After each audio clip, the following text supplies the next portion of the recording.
معزز و محتشم حاضرین و سامعین، آج ہماری گفتگو طہارت اور پاکیزگی کے انتہائی اہم اور نایاب عنوان پر ہے۔ یہ ایسا بنیادی اور اہم عنوان ہے کہ دین اسلام اپنے ماننے والوں سے اس بات کا تقاضا کرتا ہے کہ ان کا بدن بھی پاک ہو، ان کا لباس بھی پاک ہو، ان کی رہنے سہنے کی جگہ بھی پاک ہو، ان کے بیٹھنے کا مقام بھی پاک ہو، اور حتیٰ کہ ان کی فکر، ان کی سوچ، ان کا تخیل، ان کا دل اور ان کی روح جو ہے ہر ایک کو پاکیزگی ملی ہو۔ یہی وجہ ہے سورہ بقرہ میں رب ذوالجلال نے ارشاد فرمایا ان اللہ یحب التوابین و یحب المتطہرین۔ اللہ تعالیٰ یہ بات پسند فرماتا ہے کہ لوگ توبہ بھی کریں اور اپنے آپ کو پاک بھی رکھیں، یعنی جسمانی طہارت اور پاکیزگی بھی ہو اور روحانی طہارت اور پاکیزگی بھی جو توبہ کے ذریعے سے میسر آ جاتی ہے۔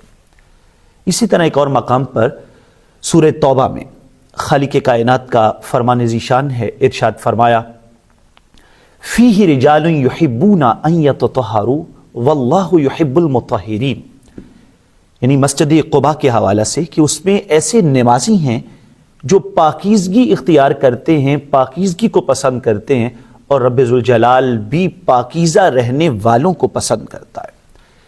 جب یہ آیت مقدسہ نازل ہوئی تو پیارے آقا صلی اللہ علیہ وآلہ وسلم نے صحابہ کرام سے پوچھا کہ یہ بتائیں کہ آپ ایسا کون سا عمل کرتے ہیں کہ رب ذوالجلال نے آپ کی طہارت اور پاکیزگی کا اپنے پاک کلام میں تذکرہ فرمایا ہے؟ تو عرض کرتے آقا ہمارے اعمال آپ کے سامنے ہیں، لیکن ہم 3 کام کرتے ہیں بڑے التزام سے، بڑی کوشش سے اور رغبت کے ساتھ۔ پہلا کام یہ نتودع للصلاۃ، ہم نماز کے لیے وضو کرتے ہیں، ہر نماز کے لیے نیا وضو بناتے ہیں۔ دوسرا کام یہ کرتے ہیں اور ہم جنابت کا غسل کرتے ہیں جب یہ لازم آ جاتا ہے۔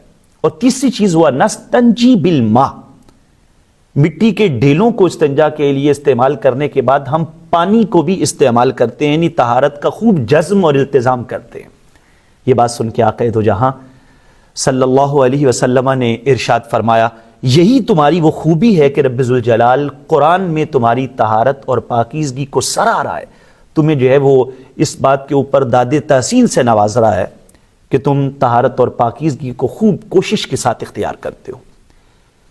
معزز سامعین، بہت ساری روایات ہمیں طہارت اور پاکیزگی کے عنوان پہ مل جاتی ہیں۔ صحیح مسلم میں امام مسلم بن حجاج رحمۃ اللہ تعالی کی روایت لاتے ہیں، آقا دو جہاں صلی اللہ علیہ وسلم نے ارشاد فرمایا الطہور شطر الایمان، صفائی جو ہے وہ ایمان کا جز ہے، طہارت ایمان کا جز ہے۔ اور پھر امام ابو عیسیٰ محمد بن عیسیٰ ترمذی رحمۃ اللہ تعالی علیہ، آپ جامع ترمذی میں یہ روایت لاتے ہیں الطہور نصف الایمان، طہارت آدھا ایمان ہے۔ ایسی ہی ایک اور روایت جو الترغیب و ترہیب میں امام منذری لاتے ہیں، پیارے آقا صلی اللہ علیہ وسلم نے ارشاد فرمایا النظافۃ تدعو الی الایمان، نظافت اور صفائی ستھرائی جو ہے وہ ایمان کی طرف کھینچتی ہے، یہ ایمان کی طرف دعوت دیتی ہے۔ پھر اس طرح ایک اور روایت جس میں اسی بات کا حضرت عائشہ صدیقہ رضی اللہ تعالیٰ عنہ سے ہمیں فرمان ملتا ہے، جس کو حکیم ترمذی نوادر الاصول میں لاتے ہیں۔ آپ فرماتی ہیں تنظفوا، اپنے آپ کو پاک رکھو، اپنے آپ کو ستھرا رکھو، فإن الاسلام نظیف، بے شک دین اسلام دین نظافت ہے۔ اور کنز العمال میں امام علی المتقی الہندی رحمۃ اللہ تعالی علیہ اسی بات کو تھوڑا تفصیل کے ساتھ لاتے ہیں۔ پیارے آقا صلی اللہ علیہ وسلم نے ارشاد فرمایا تنظفوا بکل ما استطعتم، جتنا ہو سکے اپنے آپ کو پاک رکھو، اپنے بدن کو، اپنے کپڑوں کو، اپنے رہن سہن کو، اپنے ماحول کو، اس کو تعفن زدہ نہ ہونے دو، جتنا ہو سکے اپنے آپ کو پاک رکھو۔ فإن اللہ تبارک و تعالی بنى الاسلام علی النظافہ، اللہ تعالیٰ نے اسلام کی بنیاد ہی نظافت اور پاکیزگی پہ رکھی ہے۔ ولا يدخل الجنۃ الا کل نظیف، جنت میں بھی وہی جائے گا جس کا بدن اور روح دونوں پاکیزہ ہوں گے، جو پاکیزگی کو اختیار کرنے والا ہوگا۔ پھر اس عنوان پر ہمیں ایسی روایات ملتی ہیں جس میں رہن سہن سے لے کر بدن اور اپنے ماحول کو صاف ستھرا رکھنے کی تلقین کی جاتی ہے۔ ایک روایت جو کنز العمال میں اور جامع ترمذی میں بھی حضرت ابو ہریرہ رضی اللہ تعالیٰ عنہ سے مروی ہے، پیارے آقا صلی اللہ علیہ وسلم نے ارشاد فرمایا، ان اللہ طیب ویحب الطیب، اللہ پاک ہے اور پاک کو پسند کرتا ہے، ونظیف ویحب النظافہ، وہ نظیف ہے اور نظافت کو پسند کرتا ہے، وکریم ویحب الکرم، وہ مہربان ہے اور مہربانی کو پسند کرتا ہے، والجواد، وہ جواد ہے، ویحب الجود، اور جود و سخا کو پسند فرماتا ہے۔ پھر پیارے آقا صلی اللہ علیہ وسلم نے ارشاد فرمایا، نظفوا افنیتکم، اپنے گھروں کے صحن کو، اپنے ماحول کو، اپنے رہن سہن کو بھی ستھرا اور پاک کر کے رکھا کرو۔ یہ ہے تلقین دین اسلام کی نظافت کے حوالہ سے۔ پھر دوستان ذی وقار، پھر پورے بدن کی نظافت، کیا خوبصورت وہ تلقین پیارے آقا صلی اللہ علیہ وسلم نے فرمائی، جس روایت کو حکیم ترمذی نوادر الاصول میں لائے اور امام طبرانی اپنی موجم میں لائے، کیونکہ کچھ صحابہ کرام کا معمول تھا کہ جو محنت مزدوری کرتے تھے اور پھر وہ آ کے اپنے محنت مزدوری اور کام کاج سے واپس لوٹ کے مسجد میں آ کر پسینے میں وہ شرابور بدن ہوتا تو وہ نماز کے لیے جلدی کرتے ہوئے آ کے بیٹھ جاتے، تو پیارے آقا صلی اللہ علیہ وسلم نے بڑے پیار سے آپ نے سمجھایا، ایک ایک چیز آپ نے تربیت فرمائی۔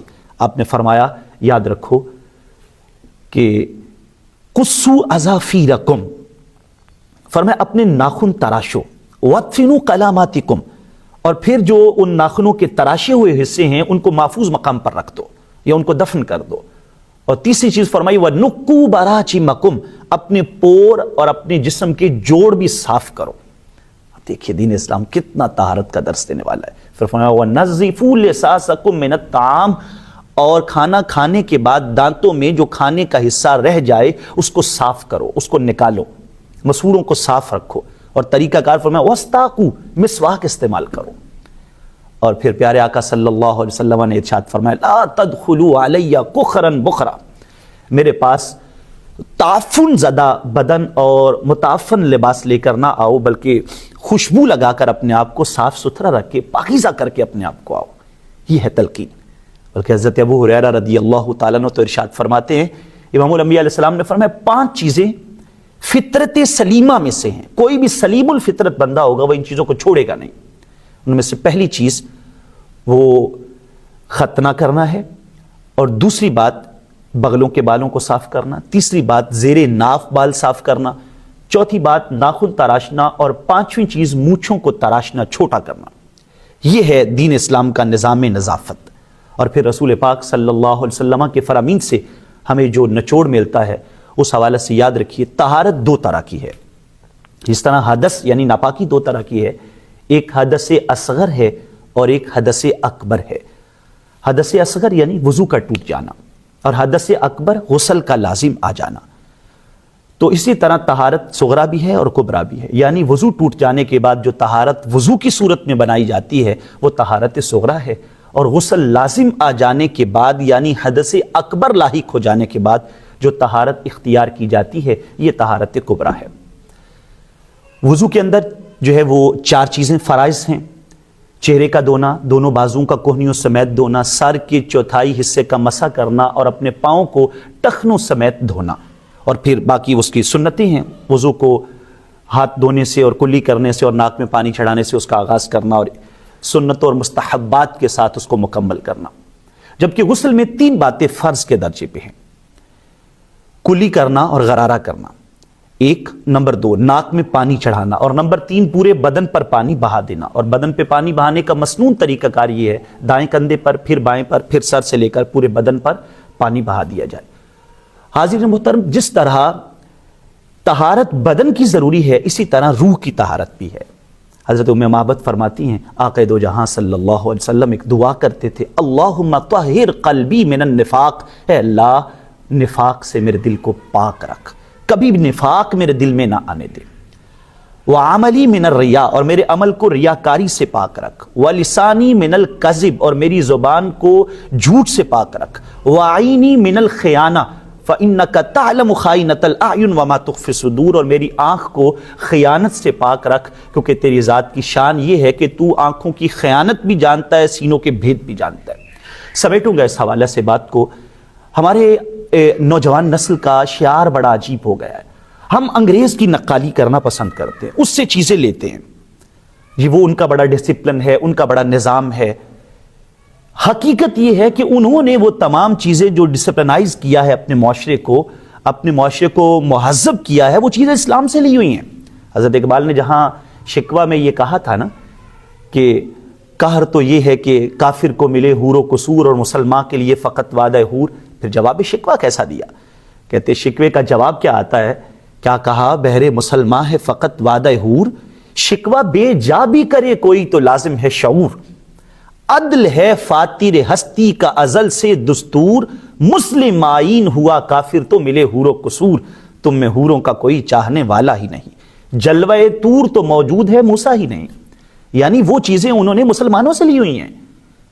کل تک کی بات ہے, ابھی پاپائے روم نے فریڈرک جرمن بادشاہ کے اوپر جو 15ویں صدی عیسوی کے اندر جو فتوی کفر لگایا تھا, اس کا سبب کیا تھا؟